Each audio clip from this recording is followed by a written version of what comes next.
Hey everybody, welcome to Love and Reload, the voice of the relocation industry. I am your host, Ben Cross, and I am blessed and honored to be here with the one and only Anthony Shipp, President and CEO of DYER Global. Anthony, how you doing today?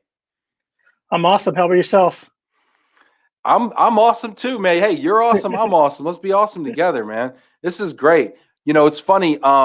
Here we are talking. Well, I say here we are. Where are you in the world right now? Because I'm not there. I'm on the island of Oahu in Honolulu. Do you feel like you depress everybody you speak to when you tell them you're in Hawaii and they're like in Des Moines or something? No offense to my Iowans, but Yeah, usually like from like October till early March in that time zone. That's usually when people are like, "Darn, I wish I was there instead." In most places in the northern hemisphere. Oh my gosh, seriously, for real. Well, and the weather's always the same in Hawaii. Is that true or false? It's false from we don't have a winter, like we don't have seasons obviously, but it drops a few degrees less in the winter months than it does in the summer months. A few degrees, he says. It drops a few degrees. He's a few degrees. Hey, well, that's cool. Hey, everybody, I want to know where you're at right now. So if you're watching this show, go ahead and leave it in the comments. I want to know who you are, where you're at. Shout your company out.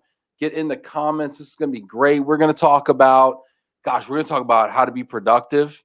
I think Anthony kind of called me out about my meeting situation on LinkedIn. So that's how we got here.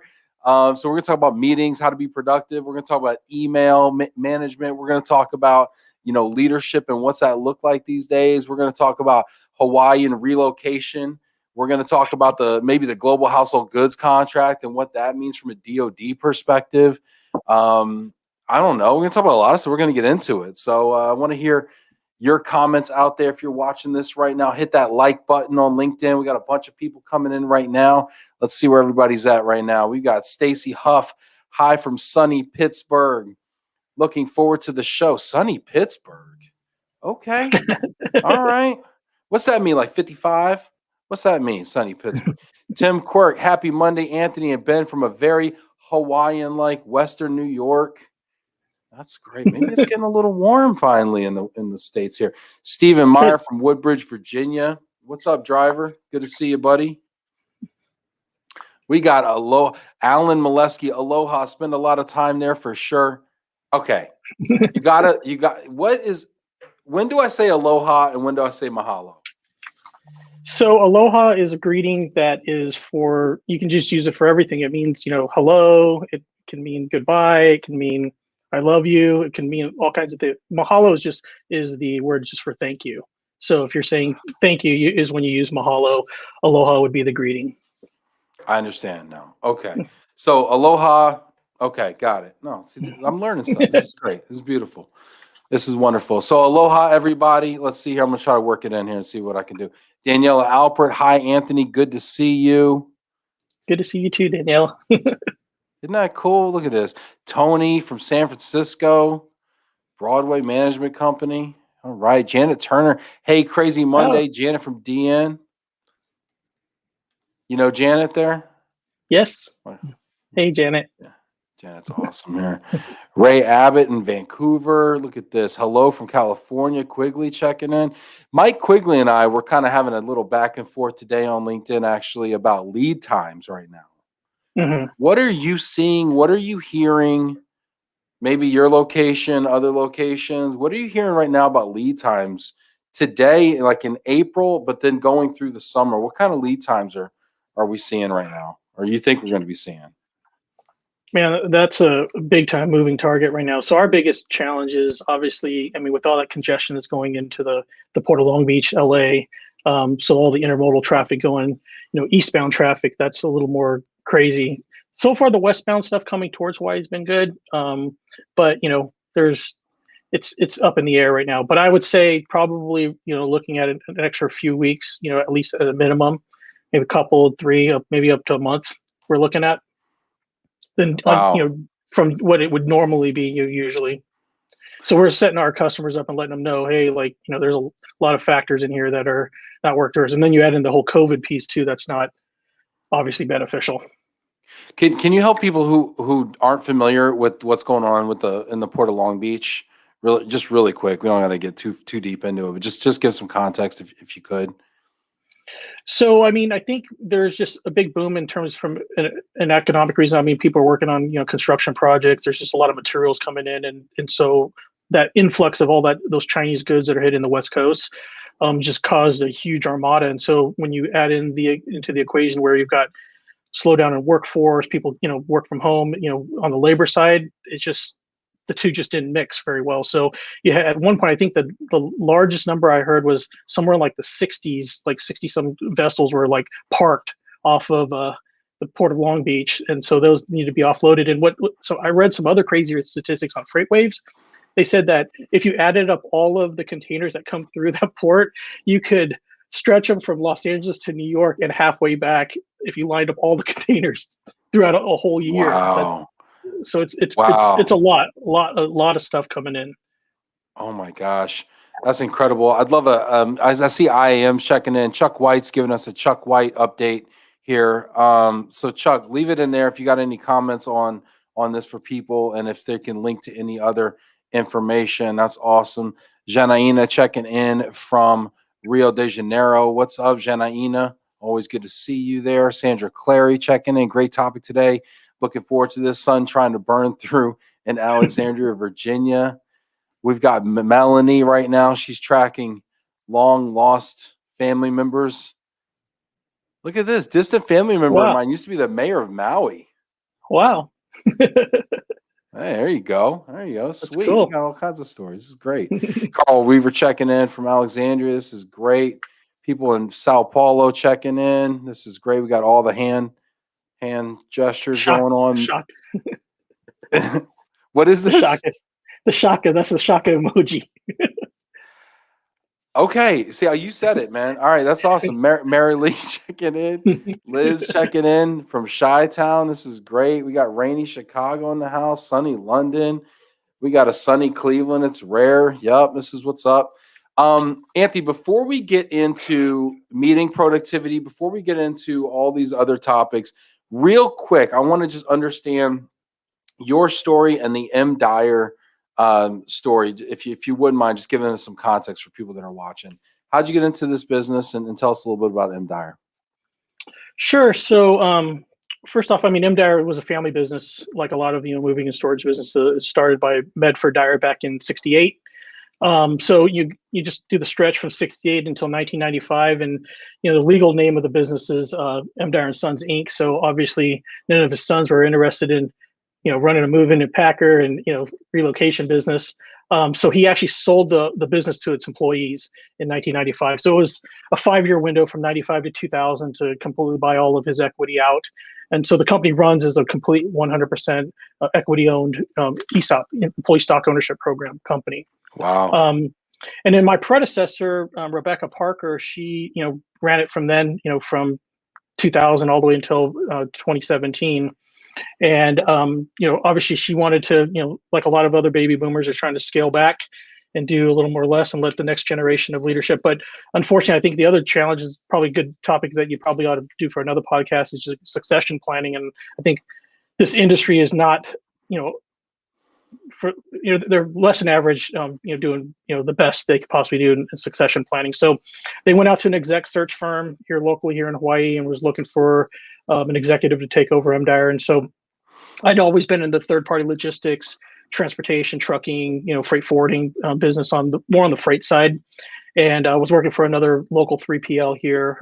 And anyways, that's, to make a long story short, that's how I came on to DYER, back in 2017. And so been running it ever since. And so great company, great people, awesome business, outstanding brand here locally. Everybody recognizes. I mean, I can't go through anywhere in Hawaii without running to somebody that you knew, and then they've always got some sort of DYER story. That's the impact it's had on the local market.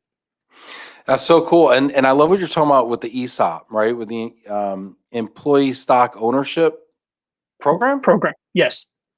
Man, just killing it. But tell me, like, just, I mean, people hear that and it probably evokes a lot of ideas. I know I've heard of a couple other companies in the relocation and moving space that are employee owned. What does that actually mean, and how do you execute moving from a company who is owned traditionally by an entrepreneur, a family, or maybe, I don't know, whatever, privately held, into being an ESOP? So I'm not the ESOP attorney expert on the legal side of it, but I can tell you just from a structural perspective, I mean, it's just like no different than like if you were to just get on to your brokerage account and you want to buy some Apple stock and so forth. So there's there's all different types of ways that you can buy equity, right? And one of them is obviously private equity. So basically the employees, through its profits over that period of time, there is a set number, just like if you buy any transaction. So Medford would have said, hey, this is the price I want for the business to have all the stock of the company. Then there was a timeline on in order to do that. And in this case, it was a 5-year window. Once they buy all of the equity back, it essentially sits in a trust fund. So I always compare it, the analogy is like no different if you had a really, really rich, wealthy parents who left, you got some siblings and they left a trust, and then within those trust documents, it tells how that equity is split up and how the profits are divided, et cetera. So it sort of kind of functions like that. So as people retire out, we buy their stock back, and then those go through this methodology, what we call our plan documents, where that equity is split across the current employees. And so it's just this recycling process that goes on and on. So it's quote unquote like a qualified retirement plan, like no different than like a 401k, but it's a little bit different because it's tied directly to the equity of the business. Wow, I have a lot of questions about that, but I don't want to get too deep in the weeds on like dividends and how it's vested and everything, because it does sound fascinating though. So maybe another time we'll talk about it. But the thing, you and I kind of got into it. Well, I don't want to say got into it. That's probably, I mean, it wasn't, but I had made a post on LinkedIn, and you kind of were like, I don't know, Ben, do you remember what that post was and how that came about? Yeah, it might have been a couple months ago, and as you posted, said, hey, I've got, I want to know what people are doing about meetings. I've got 9 meetings scheduled today. Like, how do y'all do this? And I was like, all right, I wanted to coach Anthony mode at that point. I was like, okay, I got to help my boy Ben out here. 9 meetings is I was dying, too- man. I was dying, dude, and I can't say it's gotten a lot better either. There's some of these days I'm like triple booked some of these times. I don't know what's going on, man. Does anybody else have this issue? I'd love to hear before we hear Anthony. I'd love to also hear if anybody in the comments, if anybody's watching this right now and feels like their calendar is dominated by meetings, especially in Zoom world, throw it in the calendar, throw your questions, throw your comments, what are your experiences? I want to hear, is your calendar just chock full back to back? Probably not people that are watching this because they have time, obviously, to watch this, but let me know what's going on with your calendar and what your challenges are, and maybe we'll dissect some of those. But Anthony, what was your take when you heard I had 9 meetings? Well, I mean, my first take was, I think I think where people make a lot of mistakes is that they go into meetings and first off, you got to have a definitive time amount. And like the recommended is you don't really want meetings to like last more than 30 minutes. I kind of fluctuate that. I might take it up to 45 minutes, but if it's definitely going into an hour, it's inefficient. That probably needs to be divided up into some other smaller topics that'll be by chunk, because the objective is to come out of the meeting with some clear like action items, right? So I try to limit my 30. Why is 30 minutes? Why is 30? I just want to stop you there. Just I want to unpack each one of these because I feel like you're gonna teach me a lot, right? Why is 30 minutes kind of the rule of thumb for the length of a meeting? Because 30 minutes is right around, I mean, think of it like this way, like, 30-minute sitcoms, right? It gets people's attention span. Even if you break it down to a smaller denominator, like 30-second, commercial spots and things of that nature. It's a good timeline, I think, for just how the human brain works about exchanging ideas, discussing things, and then coming at it with something constructive. When you get into it, then even school, think about it, like school was like usually like 47 minutes. I remember when I was in high school, I think that's what the classes, they weren't even a full hour, right? So I think it's really geared towards getting to the point where there's an exchange of ideas that you're maximizing time and becoming more efficient with what the outcome's going to be. All right. So first idea here is keep it to 30 minutes. And then you were mentioning some other tips as well. Well, then the next thing is then a clear agenda. I think that's where a lot of folks come in, where they, especially if it's like routine meetings and so forth, they don't have a set. So somebody's got to first off lead the meeting, and that could be anybody, right? Like, so in my group, we typically, depends on who's leading the meeting. I always expect them to generate an agenda, publish that agenda to the attendees. So there's a clear, structure to like, what are we going to talk about? Everyone can come prepared. They already have their notes ready to go. They know the, the chronological order of the things that we're going to talk about. And then that way you don't end up talking about, I think there's water cooler time, right? Where you can actually have some time in the company where you can chit chat about whatever it is that you want to. But when you get into a meeting, I think, we got to be conscious about everybody's time, and people have other meetings, right? So you just want to, it's not fair if you make it go over, if you're not, sticking to, set timeline. I think that's, beneficial. Yeah, I feel like I used to have a lot more meetings with agendas back in the day. And now it's like the agenda's in the subject line, like discuss DYER or discuss, introductions to this or whatever. And that's pretty much it, and these meetings can be anywhere from 15 minutes to an hour long, and I feel like what used to be in the body of that meeting invite, where it used to have like, okay, agenda, 1, 2, 3, action items or takeaways from last week, whatever.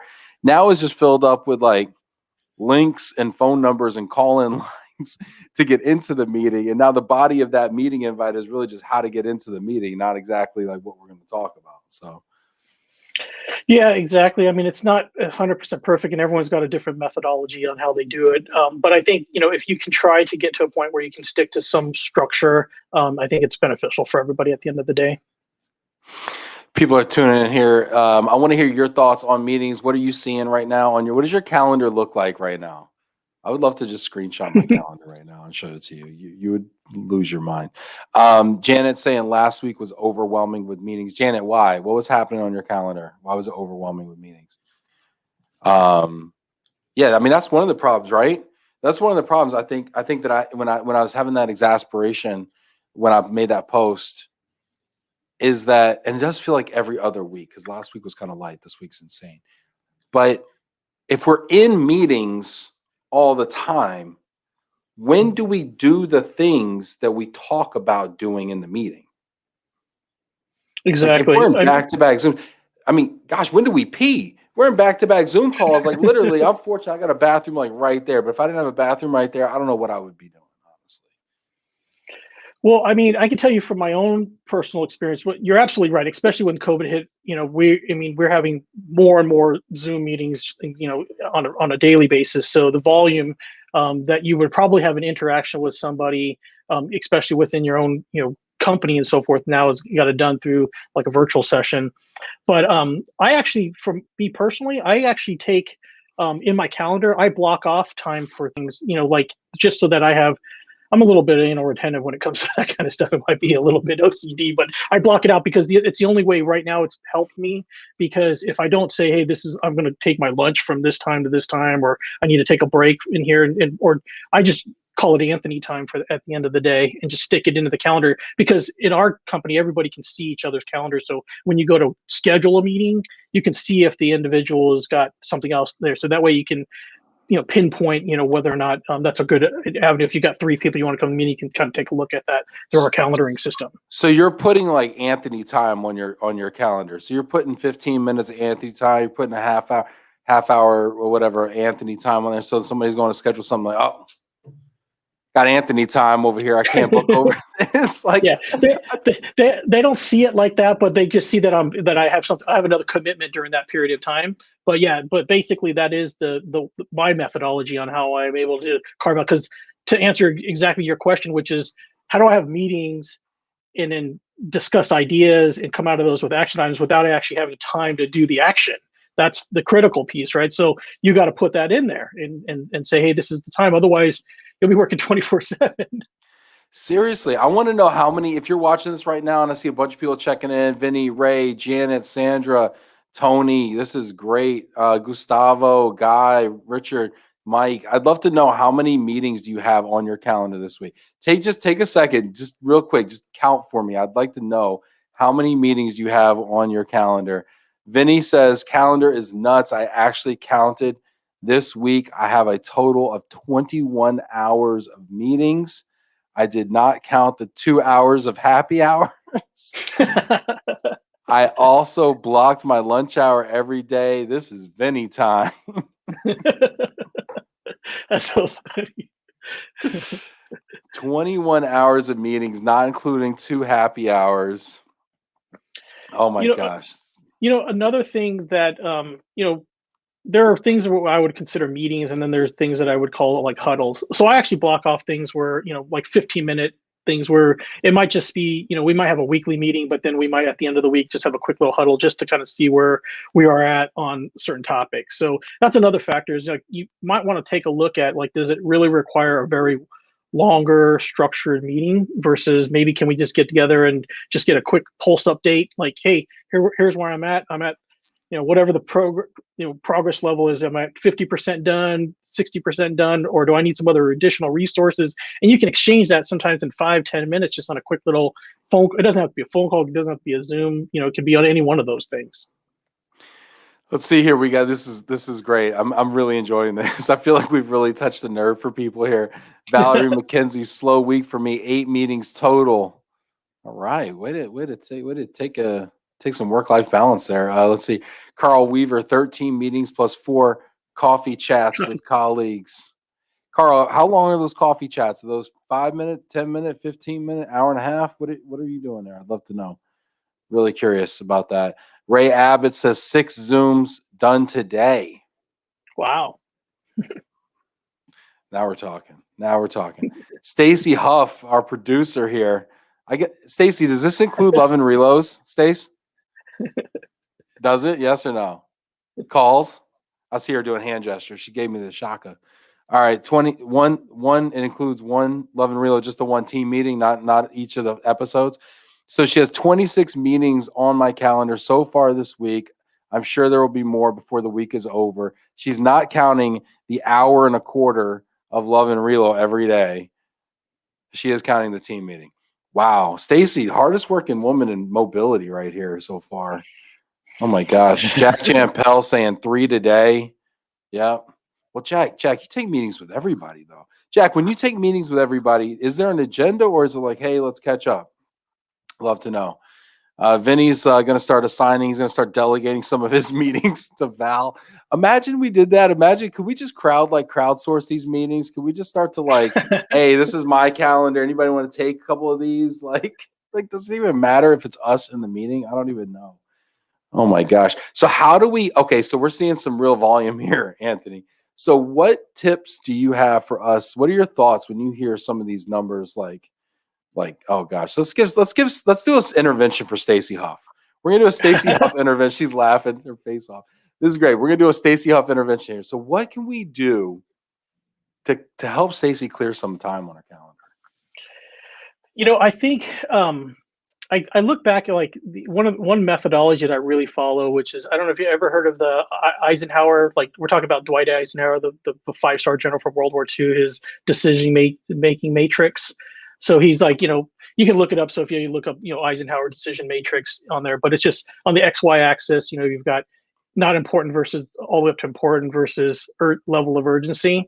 So he's like, I have a feeling at the end of this matrix, nobody's going to watch Love and Reload anymore. I hope that's not the outcome of this decision-making matrix. No, but the point of it is that I think it comes down to like delegation. Like when do you have to actually delegate something? So if you use that matrix and you start filling in the blanks of like your daily tasks that you have to do, you probably find a lot of things that you can actually just delegate it to somebody else who can actually do that for you. And you still get the named result because it's all about scalability and getting to a point where you can maximize time. Because that's the one thing that we all have is a commodity we're equal. We're given 24 hours in a day. So trying to figure out how to do that, with more people to get the same objectives, I think that's the ultimate goal. Yeah. No, it makes sense. People are asking for some clarification. Masadi wants to know if there was another Eisenhower he should know about. Yeah, there's President Dwight D. Eisenhower as well. Common misconception. Eric Masadi, Ben, what was our average daily meeting count in our past life? I have more meetings now, Eric, than I had back then, I think. I don't have nearly as many escalation calls from angry customers, but I have way more meetings. So I don't know. Let me ask you this though. So Anthony, you're running a company, right? You got the meetings, right? And you're at the strategic level, so you're probably like, all right, gather around. Here's what we're gonna do. Mhm. But I mean, do you also have to allow for flexibility and spontaneity in your calendar? How do you allow for things coming up that need attention urgently? Well, that's exactly that's why when you said 9 meetings in a day, I try to keep mine to like 3. I like have one in the morning, one midday, and then maybe one to close out the day. So I try to keep it within that window of time. That leaves all the room there for what you're just talking about, which is those spontaneous opportunities where, I have an open door policy. So I've got people coming out, and if I specifically needs to block off time because something's urgent that I need to just focus all my energy on, I just shoot out a message to everybody and let everybody know, hey, I got to take this hour because if you got something really, really urgent and it's emergency, then come see me. But yeah, I mean, it's pretty fluid at the end of the day. I mean, I keep it fluid, and so there's a lot of that still going on. It was more so pre-COVID, obviously, but now it's interesting because I mean, we've got a 3-acre piece of land and almost 100,000 square foot of warehouse space. So we're literally doing sometimes Zooms internally within the office because they're on one side of the building, I'm on another side. But if that's what it takes in order to get the conversation going, we can do that very instantly within our organization. Yeah, this is great. People are digging the Eisenhower matrix over here. Carl is clarifying love and relo is on the important and urgent square. Thank you, Carl, because then I have people like Janet saying, I know how to help Stacy. You can get rid of some of that love and relo in your life, is what Janet's trying to say over. Janet, get out of here with that negativity. I need you to stay positive, Janet. Okay. Goodness gracious. Just kidding, y'all.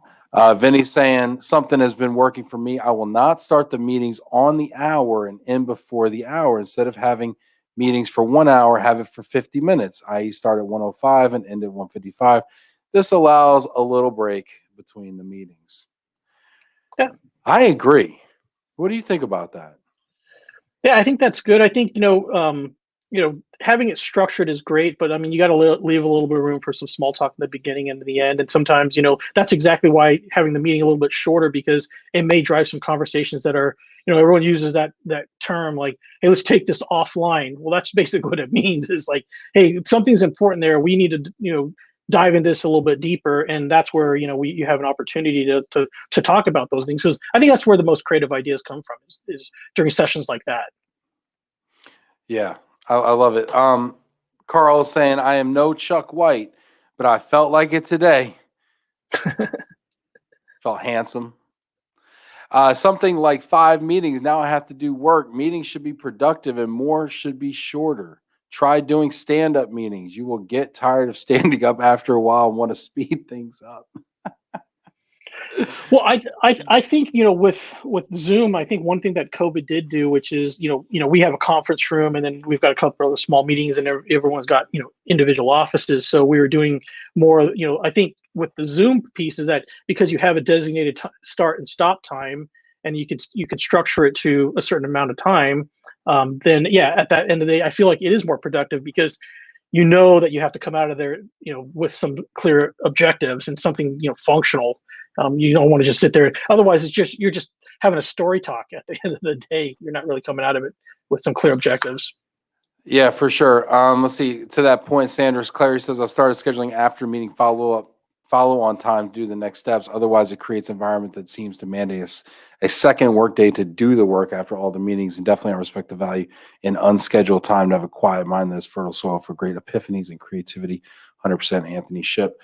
Let me ask you about email, the other time suck in our day. I was reading an article by a guy at a VC, and he actually looked through a sent folder, and he actually graphed the amount of emails he sent year by year. And Wow. he sent like 10,000 emails, and actually this is an 8-year-old article. So he sent 10,000 emails in 2010. He thought that was a lot. And then by 2014, he sent 17,000 emails in a year. And I just think about the sheer amount of writing that we're doing. And that doesn't even count reading. I mean, because a lot of these emails were you're reading it, you're processing, you're filing it, you're responding to it. Between talking and writing, when do we actually think? And so my question to you, I guess, is what is your thought on email and how to manage the volume of email we seem to have these days? Well, I guess the first advice is get very familiar with the unsubscribe button. I mean, I think part of it, the reality is that, you get on all these different email lists and your inbox just gets, pounded with, a lot of this solicitation. So I think unless there's something really actionable that you really rely on that, on that information, you probably should unsubscribe to that and not go that, or have a secondary email where that stuff could go into. So that's very helpful. The second thing would be, you're absolutely right in terms of the volume of outbound, inbound email, and that part of that is that issue. But you got to look at another system outside of email where you're going to action those things. So, like for me personally, I use a project management tool called Basecamp. There's a lot of different ones, out there. People use like Slack and Teams and so forth with Microsoft, but I've been using it for like a decade now. But basically, when you get something from your email, unless you got to then put it somewhere else. I guess the best analogy is like this, like think of your mailbox, your actual physical mailbox outside your home. Do you actually just go to the mailbox, open it up, take a look at the envelopes and go, hey, let's stick them back into the mailbox? No, right? You take it into the house, you open it up. If it's junk mail, it goes into the trash, right? So like you got to think of that methodology and look at your inbox in the same way. And people are notorious. They do exactly that. They just like, hey, I'll put in the unread category. That's equivalent to just sticking the mail back in your mailbox and closing the box till the following day. Okay, listen, I hope my wife's watching this right now, okay? Because I literally just opened up a piece of mail from March 25th that had a $1,200 check in it, okay? And I'm like, honey, where did this come from? She's like, oh, it was in that stack over there. I'm like, are you kidding me? Like, how many $1,200 checks we got laying around in the junk mail pile? I'm like, do I need to come through here and start? Oh, my goodness gracious. But no, okay, all right, so Anthony, I hear you. But I'm going to tell you what I do. Okay. So I started my company 3 months ago, 4 months ago, like for real. I just got this email. Let me just rephrase. I got this email 3 months ago. I have 1,309 unread emails in it. Whoa. Is that too much? That's way too much. Stacy seems to agree with you. Tim, is that too much? Tim's giving you 2 thumbs up. Yeah. So you probably got a why payment is that request too much? We got a payment request? You probably got a check coming in your inbox that you haven't unread in that email, just like your $1,200 check that came into the snail mail. Maybe. No, but I find it extremely tedious to open each one of these emails. Okay, in fairness, all kidding aside, I see this email come in. I see who it's from. Yeah. Right off the bat, I'm like, oh, this is from so-and-so? Nope. Next, I see the subject line. I'm like, oh, this is about such and such? Nope. Then I get the preview. I get the first line of it. And it's like, to whom it may concern? Nope. Okay, so between who it came from, the subject line, and the first line, I'm pretty much, I feel like with a 92% accuracy rate, I feel like I can disregard those emails. And I feel like if I'm the 8% of emails that I should have read, they'll like be like, oh, Ben, did you see this? And I'm like, oh gosh, you know what? I didn't. Thank you so much for the reminder. Well, I think, okay, so first off, the question I would ask you is like, are you hitting the delete button? Are you sending those to the trash on those? I mean, they just stay in the inbox. Yeah. So just in case, what about there's 8%? I can't delete it. There might be a good email in there, but I can't read it because there's probably not. That's well, okay. Right now. So like I look at it like, okay, you've got to wean off of it. So I think most email systems have like an archive functionality, which means you hit the archive button. So it doesn't live in your inbox, right? But it's in the system. So if you actually queried it, it will pop up. If you actually, either look for the sender or some context within the body of the email, then that's probably one starting point, is to maybe hit the archive button. If you're not ready to go head first in for the delete button. But I think that's it, right? You just got to start being able to get on a routine of like, reading some of those things, and the unsubscribe button too. Tim is shaking his head so crazy back there right now. Tim, throw it in the comments. What are you thinking right now? Throw it in the comments. Throw it in the public comments, please. Feel free to troll me. No, but I mean, okay, real quick. Everybody that's watching this, we got a few dozen people watching this right now. Okay, I want you to just go in the comments. How many emails do you have in your inbox right now? Read or unread? Read and unread. How many emails do you have in your inbox right now? Please be honest. Be honest. Anthony, how many emails do you have in your inbox right now? I came in this morning, Monday, and I had right around 356 on Monday morning. So my average is read or unread. Those are unread. So I actually I follow a methodology called the zero inbox methodology, which means that by the end of the day that whenever I decide I'm going to leave, that I've hit the zero button before I actually log off for the day. And but on average, I probably get somewhere between 300 to 700 emails a day. A lot of them are peripheral. So, a lot of people just CC me in because they just want me to know. So I'm slowly but surely, like, dependent upon if I really need to see that stuff, I might ask them politely, hey, can you just take me off the CC line? I don't, I'm good. I'm confident in you. You've got that. I don't really need to know about that on a daily basis. So that has helped. But yeah, I basically come So you're sending an email to people that you don't want to email you. Yeah, I don't do that usually, obviously, to customers and and maybe some vendors. But yeah, definitely internally within the organization. I don't need to know that the booking happened and it got the lift pans got into the Matson container and it's headed out to the port of Honolulu. I don't need to know that on every single transaction, right? So you can take me off that list, for example. But what if your client or somebody or US Transcom or whatever called you up and was like, hey, you got any info on the Smith shipment? And you're like, oh yeah, actually hold up real quick. And then you throw Smith in there and just like, boom. Oh, yep. I see the email notification yesterday at 2:00 saying it was loaded into the Matson container. And yeah, there you go. Here's the tracking. Isn't it nice to have that in there, somewhere in there? Well, let's just put it this way: if Transcom is calling me to know about Smith's move, we've got serious problems at Empire. But you're the name in the system. You're the TSP manager of record, right? I mean, they do that all the time. They love talking to the owner. They love talking to the CEO. And it's like, do you know the CEO is probably playing golf somewhere, and you want to know where the Matson container is? You need to talk to Susie over in whatever. I mean, you don't need to talk to. Yeah, this is great. We got people coming in here. This is great. Ray Abbott, 0 unread, but started at 5:30 a.m. You know what, Ray? You started at 5:30 a.m. That's where you started to lose me right there, okay? If it takes getting up at 5:30 in the morning to make sure I don't have any unread emails from people that don't care enough to actually manually send me an email, I'm sorry. Valerie McKenzie, 0 unread, 25,000 inbox. I feel you, Valerie. I think 0 unread is honestly an accomplishment in that scenario. Would this drive you nuts, Anthony? 25,000 inbox?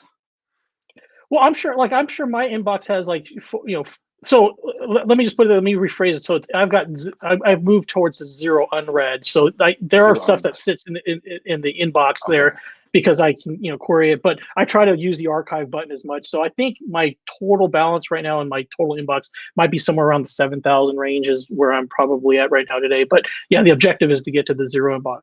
The other thing I do too is I read an article back. It's talking about when you come in the morning, do you feel like are you on offense or defense?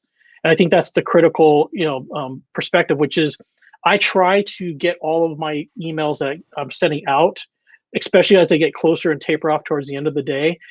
So that way it's giving me some sort of information that I can action it the following morning. Because nothing's worse than coming in Monday morning like today and then getting online and you got all these emails and then all you're doing is just trying to work towards giving answers to everybody else. And then you never really get into your own work that you need to do. So you try to get the following day, set yourself up in a way that you're not turning around and having to be more reactive. You're a little bit more proactive.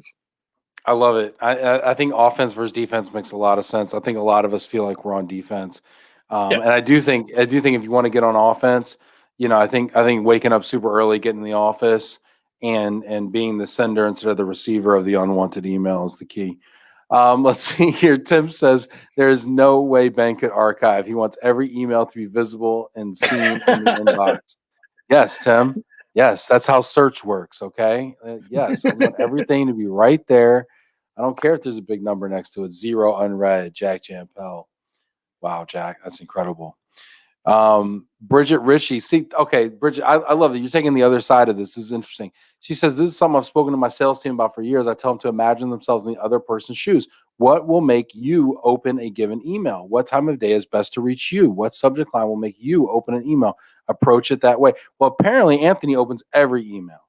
So you don't have to work so hard with this. But Anthony, if you didn't open every email, what would be the answer to Bridget's question here? What makes you open a given email and actually maybe read it and action it? We'll say that, action it. I don't. I'm sure there's some sort of psychology behind it. I don't really know what it is. I can tell you this for sure, though, in terms of I've been on the sales side of it, so I always have a lot of empathy for sales reps. So whenever they do get me, where I do respond to them, I always congratulate them, going, "Hey, man, that was a good pitch for the jump.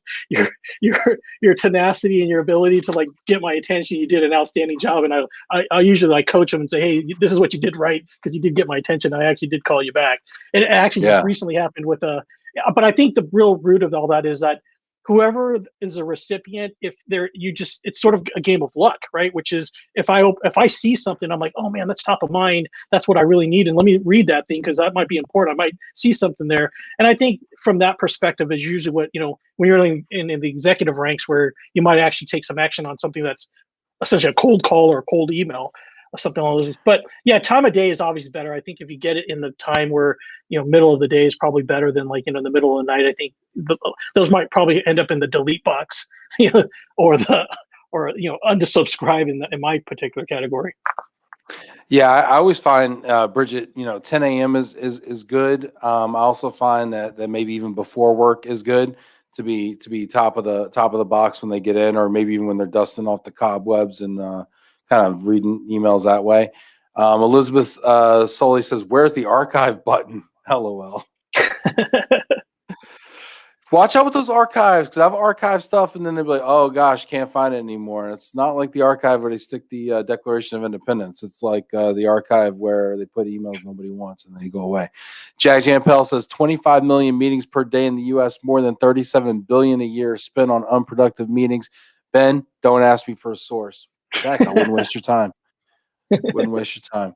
Janet, this is a good question. This is a question for you, Anthony. Keeping up with social media is a full-time job in itself. Is social media involvement important to you? Absolutely. We actually hire an agency, so we have an agency that helps us with that. We do some organic stuff, obviously, internally. So we have access to all of our channels, and we're pushing things out there. But we hire an agency that that keeps that rhythm, that sort of that algorithm, the cadence that you need to have interactions with your followers and things of that nature. But yeah, it's absolutely important. I mean, it's just another form of communication, and I think, I'm a true believer that you got to keep all lines of communication open. I mean, we get quote requests coming in Facebook, Yelp, even LinkedIn. I mean, there's, we got people coming in from all different angles, and we just got to make sure that we monitor those, because everybody's different on how they want to get their information and interacting with a business. So yeah, if you just stick strictly to hey, this is my website, this is my email address, fill out my form, you're probably missing out on opportunities. Yeah.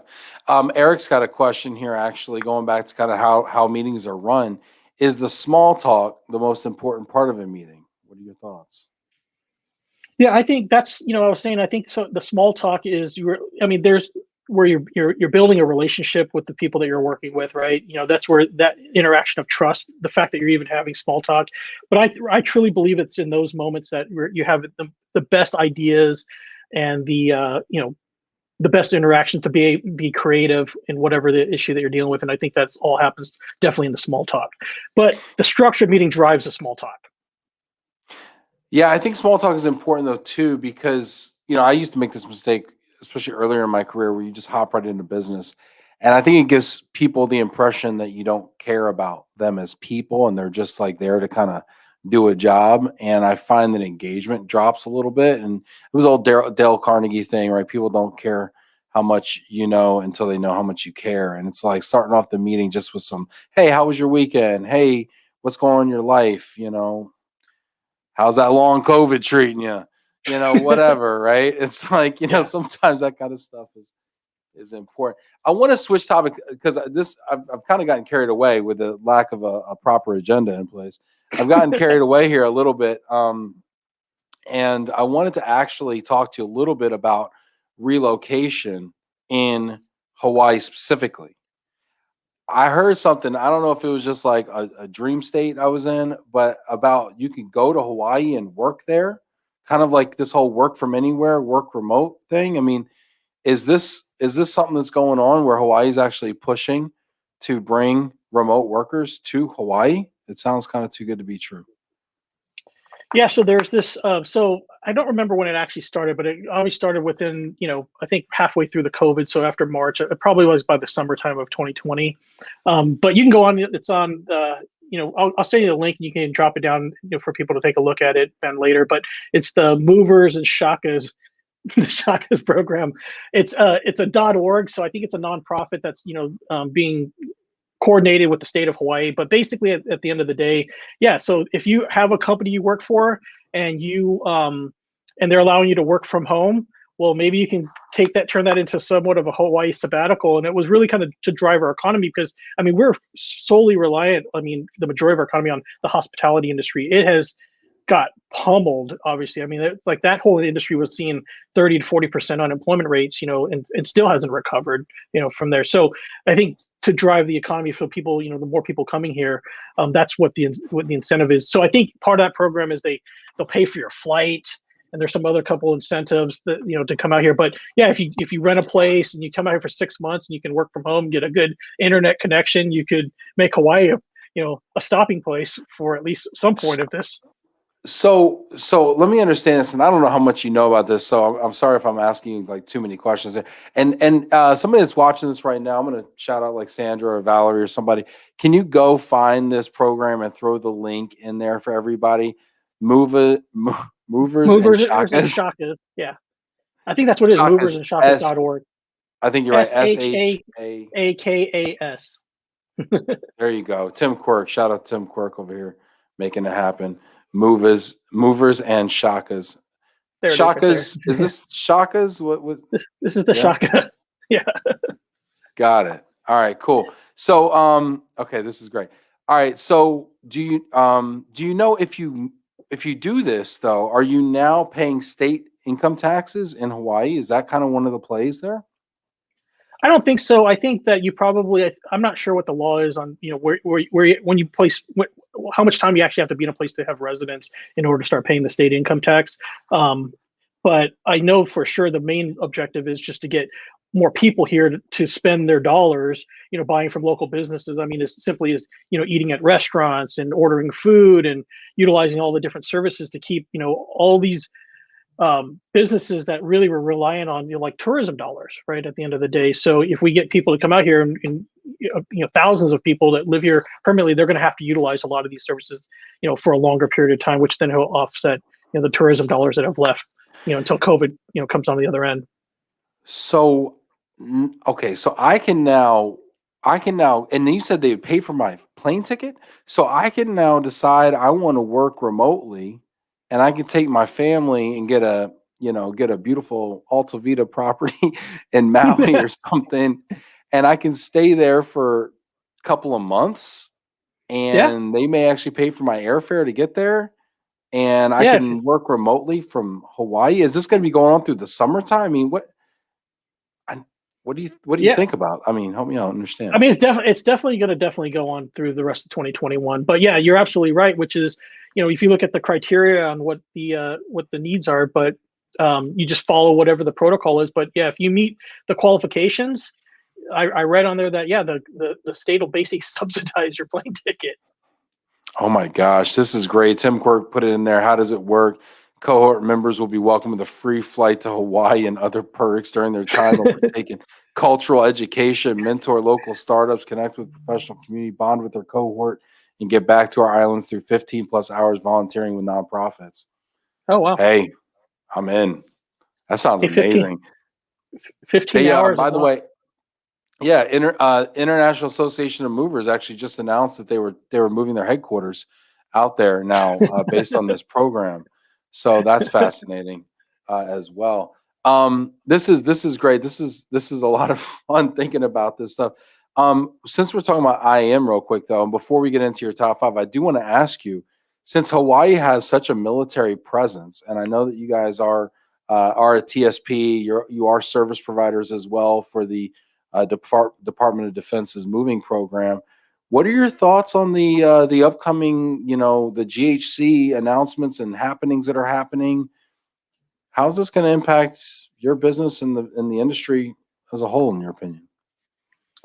Yeah, I mean, it's definitely it's gotten everybody's attention, obviously, in the industry. But it's interesting because we have a TSP, so obviously, if that business unit essentially poof is gone, right? So that's not a fun thing to even consider. But on the agent side, I mean, I like the concept of a free market where I have several hundred TSPs that can compete, that we can compete for their business to represent them as on the agent side, right?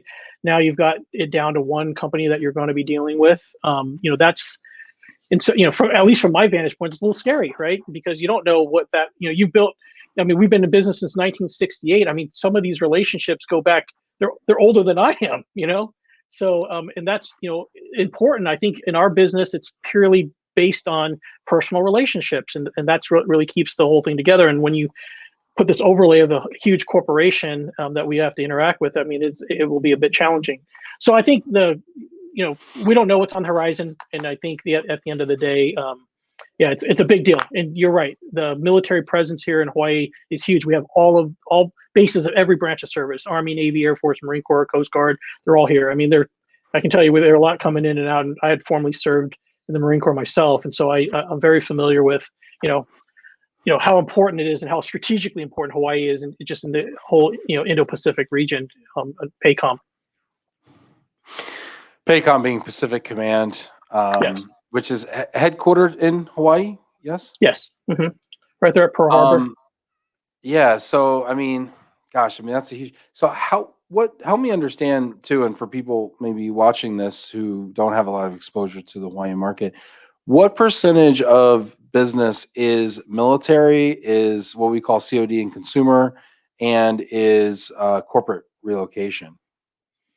I would say probably on the from the whole island, it's we're probably looking at probably about a 70-30 split. So 70% of the household goods moves coming in and out of Hawaii are probably a military move, and 30% of it's all commercial. So I mean, that doesn't take into consideration, of course, you have local moves and things of that nature. But yeah, I mean, the big bulk of the international shipments, and that's even coming from continental United States to Hawaii, it's a big percentage, a big ratio. So it has a huge impact.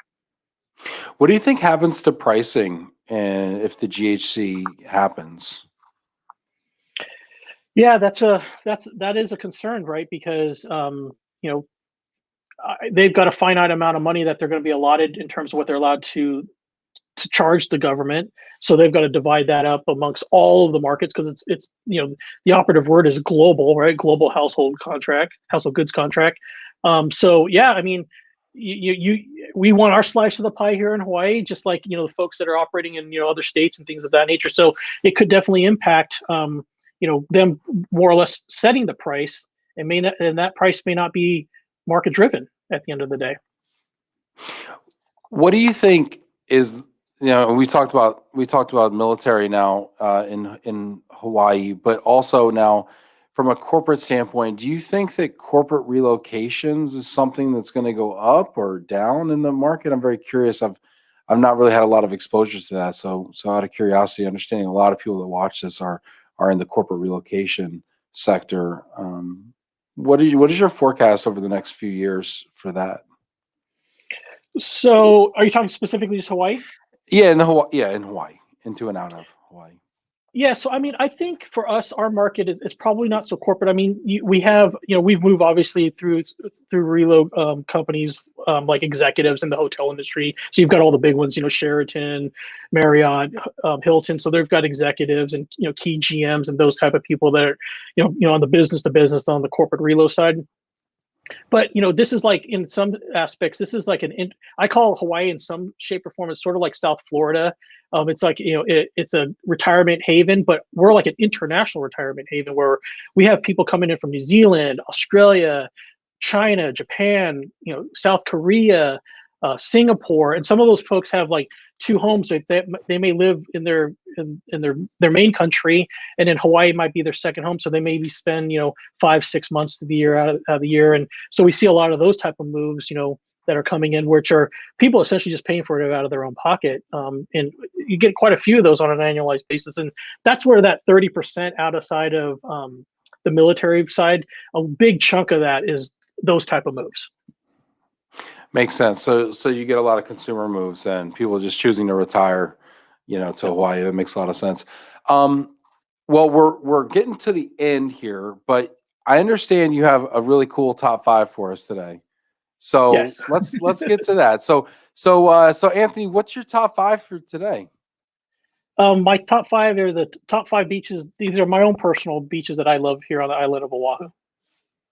Nice. I love it. Let's get beachy. What's number 5? So number 5 is Hanauma Bay. That's on the east side of East Oahu. People are probably familiar with that one.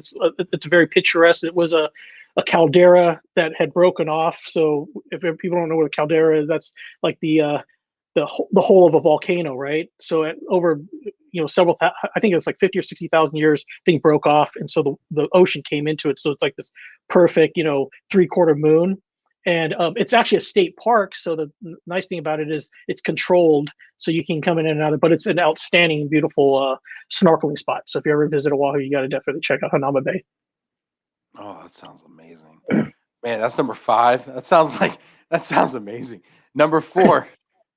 Number 4, Sandy's Beach. That's another favorite one. That's one's, if you're not a really good swimmer, I wouldn't recommend going there. That's got a shore break. So if you don't know what a shore break is, the wave just picks up and just slams you right into so a lot of people get injured on that one. But if you go out on the right day, it's a great spot for bodyboarding, body surfing, and so forth, because it's just a lot of fun there. So if you really just want to get some exercise and have some fun in the waves, that's probably a great place if you're, a medium to a really good swimmer. Do you get a lot of surfing in, Anthony?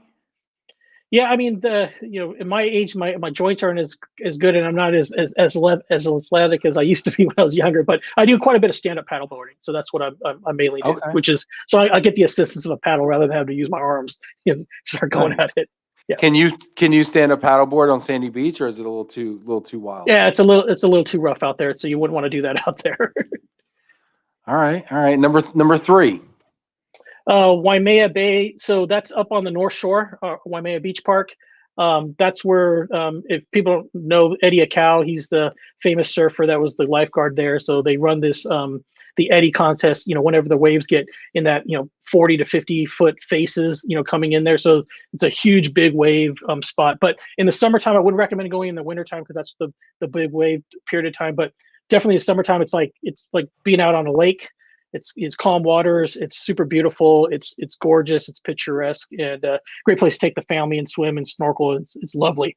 Great spot. And it's cool because it's got a river mouth that comes into Waimea Valley. So there's a river that flows in there. So you get this beautiful green picturesque backdrop while you're there. So it's gorgeous. I love that spot. That's awesome. That sounds great. Number 2. Number 2, Waimanalo Beach. That's also on the east side of Oahu. Another great spot. There's a Air Force Base called right next door to Waimanalo, but it's just a great spot. It's got almost like white sand beaches and got nice little waves. So it's a great place to take the kids and the family out to. And the other part too is it's got really long stretch of beach, so you can walk for like a couple miles, and it's usually never really crowded at all. I feel like is there a bad beach in Oahu? Probably not. So these are Anthony's favorites. Number 1. Number 1. So this one actually is made like one of the top beaches globally. So if you read any of the travel magazines, this is the one that you probably see in all the postcards, which got the 2 little islands out there called the Moke Islands, right there on Lanikai Beach. It's gorgeous year round. It's got a nice outer reef, so it really never has waves coming in there. So it's sort of always a lake year round. It's that turquoise water with white sand beaches and so forth. And it's my favorite spot out of all of them. Yeah, I love going to that place. It's, bring some lunch out there, bring your little, your umbrella. You park out there for all day long. It's a gorgeous spot. That sounds amazing. Is Hawaii open right now for visitors? Yes. So if you take a COVID test prior to arriving, and then you go onto this travel, like safe.travel.gov, Hawaii travel.gov or whatever. Yeah, you can plug all that stuff in, so you can just go through the speed line. So yeah, they're doing a pretty good job, controlling who's coming in and out and so forth. So that's been open probably at least the last 6 to 9 months. That program's been in place, and it's starting to pick up. I think I read numbers where they had like close to like 100,000 visitors in the week. I mean, that's nothing compared to what the number. I mean, we're usually hitting the millions, in a month, and having 10% of that coming in for the month is small. But hey, it's better than there used to be a couple thousand a week, and usually they were like business travelers or people that were returning. So I'm glad to see that the numbers are starting to increase, and the state government's doing a good job at keeping everybody safe. Nice. So is now a good time to come visit then, based on the lower travel? I mean, is it probably less expensive as well? Oh yeah, absolutely. Yeah, plug on for Hawaii is like, if you want to come to Hawaii and visit, it's a good time, because I mean, there's no traffic, everything is wide open. It's awesome if you live here, because you're like, wow, this must have been like how Hawaii was back in the old days when there wasn't any, hardly any tourists coming here, when you had to come here by clipper ship. Yeah. Wow. This is amazing. I want to visit so bad. Thank you for giving us this little perspective and insight into Hawaii and the top 5 beaches. I'd just settle for any of them, to be honest with you. I don't really care. I'm just like, give me one right now. Anthony, you want to leave us with a final thought today? Yeah, I mean, I think on the COVID piece, I think I think we're starting to see some light at the end of the tunnel here, right? I mean, we're getting the vaccinations are starting to kick in. We've got a pretty high percentage, and I think we've been doing this for over a year now, and I think everyone just needs to keep their chin up, stay positive, and I think we've done a great job from an industry perspective. And there'll be brighter and sunnier days definitely on the horizon. Awesome. That sounds great. Yeah, I agree with you, Anthony. This has been wonderful. Also, I want to remind everybody, we are selling these Move for Hunger, Love and Relo right here, tumblers. Go get these right here. The website is probably going to be scrolling on the bottom. Yeah, there it is. moveforhunger.org/tumbler. Thank you, Stacy. Appreciate you. moveforhunger.org/tumbler. Go get these right here. They're $35. 100% of the money goes to Move for Hunger. So go check that out. And Anthony, thank you so much for being with us today. Appreciate you. You're welcome. Great. It was great talking with you too, Ben. Aloha. Yeah, sounds good. Hey, thank you. Mahalo. Mahalo to you, everybody. Thanks for being with us today. It's always better when you check in and get active in the comments. So thank you so much. Hit that like button. Also, give Anthony a virtual round of applause with the green applause button there. And we will see y'all tomorrow. We got a great show coming up for you. Take care, everybody. God bless.